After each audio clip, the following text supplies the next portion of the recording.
માતા મારી કરે ને દુઃખનો દાડો ના આવે મારા હોમે કદી નજર ના મિલાવે હો એને જોઈને હરખનો આંસુ આયો આ મારા ખોડિયામાં જીવ પાસો લાયો અરે ભાઈ ખરેખર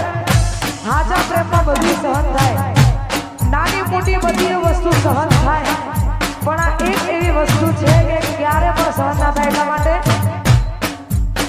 એ કોકના ખભા ઉપર હતો એનો હાથ માર કરવી હતી દલડાની વાત ઘણા વર્ષો પછી જાન મારી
જોવા મળી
મારા નામથી લઈને જોરદાર ગીત ગાયેલું છે અને આ બધાને ગમે તે એટલા માટે ગાવું છે ત્યારે